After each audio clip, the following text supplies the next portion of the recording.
Domain number 3, Security Architecture and Engineering, Methods of Cryptanalytic Attacks. آج ہم سمجھنے کی کوشش کرتے ہیں کس قسم کے کرپٹنالیٹک اٹیکس ہوتے ہیں. اب اس کے اندر ایک بیسک ڈفرینس ہے between brute force and cryptanalytic attack. Cryptanalytic attack یہ ہے کہ جو بھی ہمارے پاس الگوریتم ہیں انکرپشن کے، جو لوگ اسے ڈھونڈتے ہیں اس کے اندر کسی قسم کی بھی ویکنیس یا ونربلٹی اور اسے ایکسپلائٹ کرتے ہیں اور اسے کریک کرنے کی کوشش کرتے ہیں، وہ کرپٹنالیٹک لوگ ہوتے ہیں یا وہ اٹیکرز ہوتے ہیں جنہیں ہم کرپٹنالیٹکس بھی کہتے ہیں. بروٹ فورس کے اندر یہ ہوتا ہے کہ آپ کے پاس ایک اینٹیٹی ہے جس کا آپ نے پاسورڈ کریک کرنا ہے، تو آپ ڈیفرنٹ پاسورڈز یوز کرتے ہیں، فریزز، جب تک آپ کو ایک صحیح پاسورڈ مل جاتا ہے. تو اسی طرح یہ بروٹ فورس اٹیک کو یہاں پہ ایکسپلین کر رہا ہے کہ brute force attack is attacker systematically checks all possible passwords اور فریزز جب تک اسے صحیح پاسورڈ مل جائے. اب یہ بہت ٹائم انٹینسیو ہوتا ہے، اس کے اندر کئی 100 ملین ایئرز لگ جاتے ہیں، ریسورس انٹینسیو ہے، ڈیپینڈ کرتا ہے کہ کس ٹائپ کی اس کی تھی. اگر وہ الفا نیومیرک ہے، اسپیشل کریکٹرز ہے، آف کورس اس میں ٹائم زیادہ لگے گا. اور پھر it really depends on the speed of the computer as well. اس کے بعد ہمارے پاس آتا ہے سائفر ٹیکس. سائفر ٹیکس کے اندر کرپٹنالسٹ جو ہیں وہ obtain کرتے ہیں cipher text of the same encryption algorithm without acquiring a plain text. Cipher text جیسے کہ ہم نے پہلے ڈسکس کیا تھا کہ یہ ایک انکرپٹڈ ٹیکسٹ ہوتا ہے جو کہ ہم پلین ٹیکسٹ کنورٹ کر کے کرتے ہیں، اور وہ اٹیمپٹ کرتا ہے کریک کرنے کے لیے اسے، اور اس کے لیے وہ اسٹیٹسٹیکل انالیسز وغیرہ یوز کرتا ہے. یہ کافی ڈیفیکلٹ ہوتا ہے کریک کرنے کے لیے، اور اس کے لیے اسے کافی لارج سیمپل چاہیے ہوتا ہے سائفر ٹیکسٹ کا بفور وہ اسے کریک کرے. نون پلین ٹیکسٹ کے اندر یہ ہے کہ کرپٹنالسٹ جو ہے وہ obtain کرتا ہے سائفر ٹیکسٹ پہلے اور پلین ٹیکسٹ، اور پھر اسے یوز کرتا ہے to decipher new messages, کہ کوئی بھی جو بھی اسے سائفر ٹیکسٹ یا پلین ٹیکسٹ ملا ہے اسے وہ پھر انڈرسٹینڈ کرتا ہے اور ڈی سائفر کرتا ہے اگلے میسیجز کو جو بھی اس کے بعد آ رہے ہیں. اس کے بعد آتا ہے ہمارے پاس فریکوینسی انالیسز. اس کے اندر یہ لوگ ایگزامن کرتے ہیں سائفر ٹیکسٹ کو ٹو ڈسکور دی انکرپشن کی اور الگوریدم ان یوز، کیونکہ اس کے اندر انہیں پتہ نہیں ہوتا کہ انکرپشن کی کیا ہے یا الگوریدم کون سا یوز ہو رہا ہے. جب انہیں وہ پتہ لگ جاتا ہے تو پھر وہ اس کے حساب سے اسے کریک کرنے کی کوشش کرتے ہیں.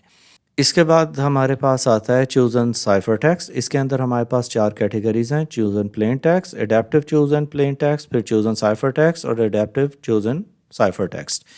یہ تو جو پلین ٹیکسٹ کی کیٹیگریز ہیں ٹوٹلی اس سے اپوزٹ ہوتی ہیں. چوزن پلین ٹیکسٹ کے اندر ہوتا ہے کہ یہ لوگ چوز کرتے ہیں پلین ٹیکسٹ کو to be encrypted and the corresponding cipher text is obtained، کہ پلین ٹیکسٹ سے سائفر ٹیکسٹ نکال لیتے ہیں.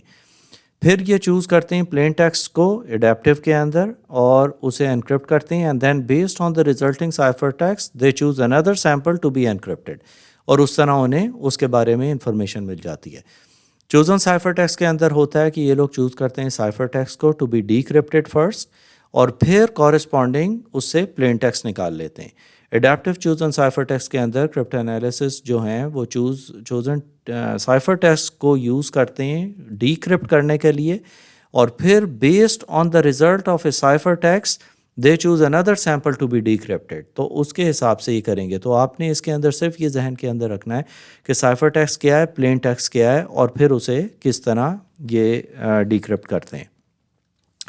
نیکسٹ ہے ہمارے پاس امپلیمنٹیشن اٹیکس. امپلیمنٹیشن اٹیکس کے اندر ہوتا ہے attempt to exploit a weakness in a crypto system such as vulnerability in protocol یا الگوریدم. کوئی بھی جو بھی پرابلم انہیں کسی بھی کرپٹو سسٹم کے اندر ولنریبلٹی وغیرہ نظر آتی ہے، اس چیز کو یہ ایکسپلائٹ کرنے کی کوشش کرتے ہیں. اب اس کے اندر سب سے پہلے جو ہمارے پاس آتا ہے وہ آتا ہے سائڈ چینل. اب سائڈ چینل ہوتا ہے the attacker observe the characteristics of a system to discover its secrets. اس کے کیا سیکرٹ ہو سکتے ہیں، اس کی پرابلمس کیا ہیں، وہ ساری وہ ڈھونڈتے ہیں اور اسے نکالنے کی کوشش کرتے ہیں. اب اس کے ڈفرینٹ طریقے ہوتے ہیں، میتھڈس جسے ہم کہتے ہیں. اس کے اندر ریمیننس ہے، پھر اکوسٹکس ہے، پاور انالیسز ہے، الیکٹرو میگنیٹک ہے، اور ٹائمنگ ہے. ریمیننس ہے examining the contents of deleted files, کہ جو ڈیلیٹ ہوئی ہیں انہیں آبزرو کیا جاتا ہے. اکوسٹکس کے اندر ہمارے پاس ساؤنڈ پروڈیوس، جو بھی کمپیوٹیشنل ہمارے پاس کیلکولیشنز ہو رہی ہوتی ہیں اس کے اندر جو نکلتی ہیں اسے ایگزامن کیا جاتا ہے. پاور انالیسس کے اندر ایگزامن کرتے ہیں power utilization during computation. Electromagnetic کے اندر الیکٹرو میگنیٹک فیلڈس ویوز کو مانیٹر کیا جاتا ہے یا الیکٹرو میگنیٹک ریڈیشنز کو. اور ٹائمنگ کی جب ہم بات کرتے ہیں تو ٹائمنگ کے اندر ہمارے پاس ہوتا ہے کہ ہم اس کا ٹائم کیلکولیٹ کرتے ہیں جتنی دیر میں کوئی بھی رزلٹ ہمیں ملتا ہے. اس کے بعد آتا ہے ہمارے پاس فالٹ انجیکشن. فالٹ انجیکشن ہے the attacker stresses a system to see its behaviour like null value یا بفر اوور فلو. اس کے اندر وہ دیکھتے ہیں کہ اگر ہم ایک ایبسرڈ سی چیز کوئی بھی سسٹم کو پاس آن کریں گے تو سسٹم کیپیبل ہے اسے ڈیٹیکٹ کرنے کے لیے کہ نہیں. اگر وہ اس کے اوپر میل فنکشن کرتا ہے تو انہیں وہ سیکرٹ مل جاتا ہے اور وہ پھر اسے ایکسپلائٹ کرنے کی کوشش کرتے ہیں. اس کے بعد ہمارے پاس ٹائمنگ آتا ہے. ٹائمنگ کو ہم ری پلے اٹیکس بھی کہتے ہیں. اٹیکر مینیج کرتا ہے کوئی بھی سیشن کی اس کے پاس جب آ جاتی ہے تو پھر وہ اسے یوز کرتا ہے ٹو انکرپٹ لیٹر سیشنز یا انہیں ڈیکرپٹ کرنے کے لیے. اس کے ساتھ ہم یہ بھی ذہن میں رکھیں گے کہ جب بھی ری پلے اٹیکس آتے ہیں تو اسے کنٹرول کرنے کا ایک ہی طریقہ ہوتا ہے کہ ہم ایک ٹائم سٹیمپ لگا دیتے ہیں کسی بھی سیشن کی کے اوپر کہ وہ جو ہماری سیشن کی ہے وہ ویلڈ ہے صرف ایک لمیٹڈ ٹائم سٹیمپ کے لیے. جب وہ ٹائم بار ہو جاتا ہے تو وہ کی آٹومیٹیکلی ایکسپائر ہو جاتی ہے. اب ہمارے پاس نیکسٹ ہے مین ان دا مڈل. یہ بھی بہت کامن اٹیک ہے. The attacker intercepts the messages between two parties یا نیٹ ورک کے اوپر کوئی بھی جو بھی میسیج فلو کر رہا ہے اسے وہ پھر ماڈیفائی کرتا ہے اور اپنا میسیج اوریجنل میسیج کو ماڈیفائی کر کے اپنے میسیج کو دوبارہ انکرپٹ کر کے ٹرانسفر کر دیتا ہے نیٹ ورک کے اوپر. اس کے بعد ہمارے پاس آتا ہے پاس دا ہیش. اب پاس دا ہیش کو سمجھنے کے لیے آپ لوگوں کو ذہن میں یہ ہونا چاہیے کہ یہ N T L M sessions کو اٹیک کرتا ہے usually. Authentication bypass attack بھی اسے کہتے ہیں. جو اٹیکر جو ہے وہ پاسورڈ اس کے ہیشز وغیرہ اسٹیل کر لیتا ہے اور اسے پھر یوز کرتا ہے N T L M sessions کے اوپر. ناؤ اس چیز کے لیے اس اٹیک کو کرنے کے لیے ریکوائرڈ ہے کہ انہیں پہلے ہیشز لینے ہوں گے. اب آپ کو پتہ ہے کہ جب بھی ہم ایکٹیو ڈائریکٹری یوز کر رہے ہوتے ہیں تو وہاں پہ وہ ہیشز جتنے بھی اے ڈی کے ہوتے ہیں وہ ایک جگہ اسٹور ہوتے ہیں. اسی لیے ریکوائرڈ ہوتا ہے کہ آپ اے ڈی کے ہیشز کانسٹنٹلی چینج کرتے رہیں تاکہ اگر کسی کے پاس ہیشز آ گئے ہیں تو اس کے پاس سارے اکاؤنٹ لیک آؤٹ نہ ہو جائیں. ہیشز یہ ہوتے ہیں کہ ایکٹیو ڈائریکٹری جتنے بھی اکاؤنٹس ہیں ان کے پاسورڈ کو ہیش میں کنورٹ کر کے اپنے پاس اسٹور کر لیتا ہے. جب یہ ہیشز لیک آؤٹ ہو جاتے ہیں تو لٹرلی آپ کے سارے اکاؤنٹس سب لیک آؤٹ ہو گیا کیونکہ وہ پھر وہ اکاؤنٹس یوز کرتے ہیں in order to crack the passwords. اس کو ہم ریمبو ٹیبلز بھی کہتے ہیں اس طرح کی ٹیکنیک کو جس کے تھرو انہی ریمبو ٹیبلز کو یوز کیا جاتا ہے ٹو کریک دا پاسورڈز. اب کیونکہ ہم ہیشز یوز کر رہے ہیں آپ کے سسٹم کے اوپر ڈیپینڈ کرتا ہے. اگر انکریکٹ پاسورڈ بروٹ فورس کی طرح آپ کانسٹنٹلی یوز کریں گے تو سسٹم ڈیٹیکٹ کر لیتے ہیں اور وہ پھر آپ کو کوارنٹین میں ڈال دیتے ہیں. اسی لیے ریمبو ٹیبلز یا ہیشز یوز کیے جاتے ہیں تاکہ آپ ڈیٹیکٹ نہ ہو سکیں.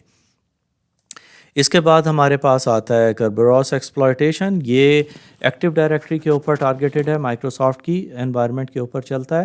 دی attacker targets A D servers. اس کی جو کی ڈسٹریبیوشن سروس اکاؤنٹ ہے to gain access on domain. اب وہ جب انہیں مل جاتا ہے تو وہ پھر اسے ٹارگیٹ کرتے ہیں ٹکٹ گرانٹنگ سسٹم کو جو کہ ٹی جی ٹی ہے, گولڈن ٹکٹنگ اٹیک سسٹمز ہیں. وہ جب آپ کے پاس مل جاتا ہے تو آپ کو ساری ریسورسز پہ جو بھی نیٹ ورک ہیں اس کے اوپر ایکسیس مل جاتا ہے تو اٹیکر کچھ بھی کر سکتا ہے. اسی لیے اس چیز کو ہم دیکھنے کے لیے بیہیویئر دیکھتے ہیں اوتھینٹیکیٹڈ یوزرز کا کہ کس کس ٹائم ان کے اکاؤنٹ یوز ہوئے ہیں. خاص طور پہ جو پریویلیجڈ اکاؤنٹس ہوتے ہیں انہیں مانیٹر کیا جاتا ہے کہ وہ کس ٹائم یوز ہو رہے ہیں اور جو وہ ایکٹیویٹی ان کی ہو رہی ہے وہ لیجیٹیمیٹ ہے کہ نہیں. اس لیے یہ بہت ڈینجرس کائنڈ آف اٹیک ہوتا ہے آن اے ڈی سرورز. پھر اس کے بعد جو ہمارے پاس لاسٹ کیٹیگری اس ڈومین کے اندر آتی ہے وہ رینسم ویئر اٹیکس ہے. آپ نے اکثر سنا ہوگا the attacker gains access, user level access لے لیتا ہے یا ایڈمنسٹریٹر لیول ایکسیس لے لے گا اکاؤنٹ کے اوپر. وہ انکرپٹ کرے گا ڈیٹا اور پھر ایک میسج ڈسپلے کرے گا اسکرین کے اوپر جس کے اندر وہ ڈیمانڈ کرتا ہے کوئی بھی رینسم کہ اگر آپ کو اپنا ڈیٹا چاہیے تو آپ کو اتنے اماؤنٹ بٹ کوائن میں یا کیش یا جس طرح بھی پے کرنا پڑے گا. اونلی دین وہ آپ کے ڈیٹا کو ان لاک کرے گا یا ڈیکرپٹ کرے گا. اب اسے بچنے کے لیے ہم کیا کر سکتے ہیں؟ روبسٹ ولنریبلٹی مینجمنٹ آپ کے پاس ہونے چاہیے جس کے اندر آپ ایسٹ مینجمنٹ کر رہے ہیں. آرگنائزیشنز جو ہیں اپنے سسٹم کو اپڈیٹ رکھیں اور اس طرح وہ میک شور کر سکتی ہیں کہ وہ کسی قسم کے رینسم ویئر اٹیک سے بچ سکتی ہیں. اب ولنریبلٹی مینجمنٹ کے اندر یہ بھی آتا ہے کہ پراپر پیچ مینجمنٹ ہو کمپیوٹرز کے اوپر کہ جتنی بھی ونڈوز کی اپڈیٹس آ رہی ہیں وہ ساری اس کے اوپر ڈپلائڈ ہوں.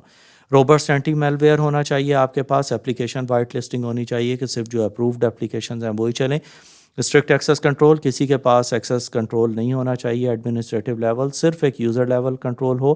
انٹروجن پروینشن سسٹم جسے ہم IPS بھی کہتے ہیں وہ ان پلیس ہوں، اور انٹرپرائز بیک اپس ہونے چاہیے that in case ransomware آ جاتا ہے آپ بیک اپ ریسٹور کر کے اپنا ڈیٹا واپس لے سکتے ہیں.